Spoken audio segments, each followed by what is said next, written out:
Assalamualaikum warahmatullahi wabarakatuh. Kami dari kelompok A1 Mekatronika. Saya Fani Muhammad Delasani NRP 15 2018 002 dan rekan saya. Agung Dwi Mukti, NRP 15 2018 003. Ya, di sini kami akan presentasikan tentang rancangan mobot yang kami buat. Oke, untuk uh, ininya, susunannya. Yang pertama ada rancangan gambar mobot, yang kedua ada klasifikasi sensor yang digunakan, ketiga ada spesifikasi komponen yang digunakan.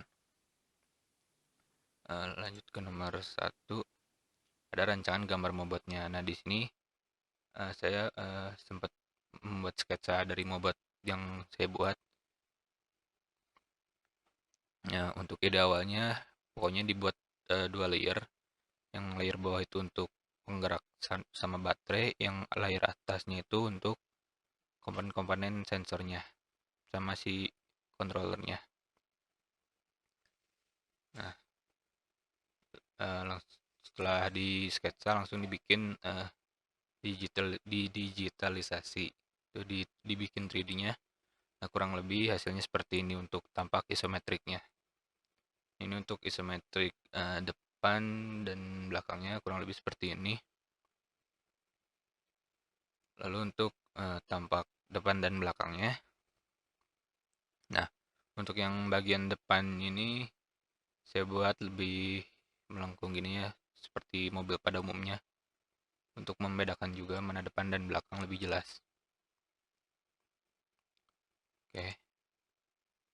Nah, ini untuk tampak atasnya dari layer yang pertama. Di sini terlihat ada penggeraknya, ada baterai, ada driver motor. Lalu yang layer 2-nya, nah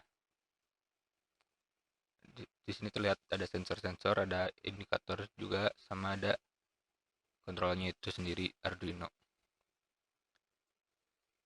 Oke, untuk tampak bawahnya di sini polos saja, tidak ada apa-apa. Oke, lanjut untuk ke klasifikasi sensor yang digunakan, yang akan dijelaskan oleh Agung. Klasifikasi sensor yang digunakan.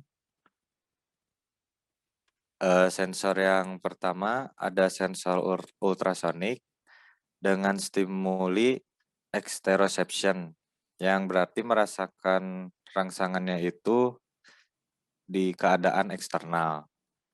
Penginstalannya itu sensor lokal yang berarti onboard di dalam sistem. Lalu keaktifannya itu sensor aktif. Dia itu menggunakan sinyal mandiri untuk interaksi dengan rangsangan sensor yang ada di luar. Lalu ada sensor photocell atau LDR, stimulinya sama, exteroception, lalu penginstalannya juga sama, sensor lokal, keaktifannya juga sama, sensornya aktif. Lalu ada sensor temperatur dengan stimuli exteroception, penginstalan sensor lokal, lalu keaktifannya itu sensor pasif. Nah, kalau sensor pasif ini, dia itu langsung menerima dari lingkungannya dengan tanpa harus menggunakan transmisi. Jadi dia menerima sifatnya langsung dari lingkungan rangsangannya itu. Lalu ada sensor accelerometer dengan stimuli exteroception, penginstalan sensor lokal, keaktifannya sensor aktif. Lalu ada sensor GPS dengan stimuli proprioception. Stimuli ini dia bisa mendapatkan sinyalnya itu di luar dari sistem. Jadi bisa ditempelkan di luar sistem. Lalu ada penginstalannya itu sensor global. Berarti itu bisa disimpan di luar daripada robot itu. Keaktifannya sensor aktif. Lalu di sini ada spesifikasi komponen yang digunakan.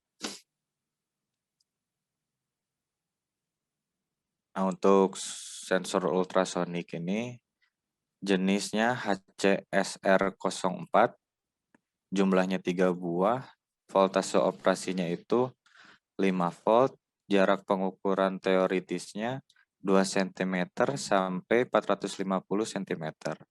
Akurasinya 3 mm, sudut pengukuran kurang dari 15 derajat, frekuensi saat operasi 40 Hz. Lalu di sini ada sensor fotosel atau fotoresistor. Jenisnya ini LDR modul, jumlah 1 buah, voltase operasinya 3,3 volt sampai dengan 5 volt. Sensitivitas dapat diatur, tipe outputnya digital, dan mempunyai indikator LED.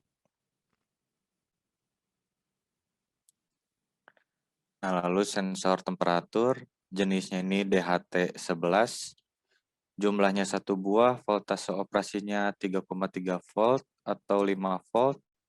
Kemampuan membacanya ini suhunya 0 derajat Celcius sampai dengan 50 derajat Celcius. Kelembapannya 20% sampai dengan 90%. Tipe outputnya serial data. Akurasinya kurang lebih 1 derajat Celcius dan kurang lebih 1% untuk kelembapan. Selanjutnya ke sensor akselerometer. Untuk jenis yang digunakan itu MPU 6050, jumlahnya 1 buah. Voltase saat operasinya itu 3 volt sampai 5 volt. Untuk kemampuan membacanya di sini ada 2, membaca 3 arah akselerometer dan 3 arah gyroskop. Jadi dia membaca kecepatan ketiga arah dan kemiringan 3 arah gitu. Untuk komunikasinya sini menggunakan I2C protokol, dan untuk converter analog to digitalnya dia menggunakan yang 16 bit dengan high akurasi. Selanjutnya ada GPS. Jenis yang digunakan itu Neo 6M, jumlahnya 1 buah. Voltase saat operasinya itu 2,7 volt sampai 3,6 volt. Tipe receivernya itu 50 channel. Nah, jadi bakal ada 50 satelit yang ngasih informasi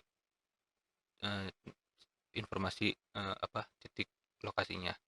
Nah, untuk sensitivitas navigasinya itu minus 161 dB. Untuk kecepatan update-nya itu 5 Hz. Untuk akurasi GPS secara horizontalnya itu kurang lebih 2,5 meter. Akurasi kecepatannya 0,1 meter per detik. Dan untuk akurasi arahnya itu kurang lebih 0,5 derajat. Selanjutnya untuk indikator ada yang pertama ada LCD. Jenis yang digunakan itu WH1602W. Jadi jenis yang ini tuh ukurannya 16 kali 2. Itu 16 karakter kali 2 baris. Jumlahnya 1 buah. Voltase saat operasinya itu 5 volt. Nah, resolusi di sini tuh 5 kali 8 dot per karakter. Yang ditampilkan di LCD ini bisa huruf dan angka. Nah, selanjutnya ada indikator LED. Jenisnya LED indikator, jumlahnya 2 buah. Di sini warna yang digunakan tuh merah sama putih. Voltase operasinya tuh 1,8 volt sampai 2,4 volt. 2,4 volt. Oke. Untuk indikator yang terakhir di sini ada buzzer, jenisnya itu active buzzer yaitu KY012, jumlahnya 1 buah. Voltase operasinya itu 3,5 volt sampai 5 volt. Untuk si frekuensinya itu 2500 Hz buat, dan suara yang dihasilkannya itu 85 desibel di minimumnya. Untuk jarak 10 cm 85 desibel. Oke, untuk aktuator di sini ada gear motor. Jenisnya itu dual shaft, tapi kita pasangkan 4 untuk setiap rodanya. Untuk jumlahnya itu 4 buah. Voltase operasinya itu 3 volt sampai dengan 12 volt. Untuk torsi awalnya itu 250 gram per cm dan maksimumnya itu di 800 gram per cm. Untuk gear rasio yang digunakan di gear motor ini 1:48. Mungkin itu untuk spesifikasi setiap komponen. Sekian dari kelompok kami. Mohon maaf bila ada salah kata dan perbuatan. Wassalamualaikum warahmatullahi wabarakatuh.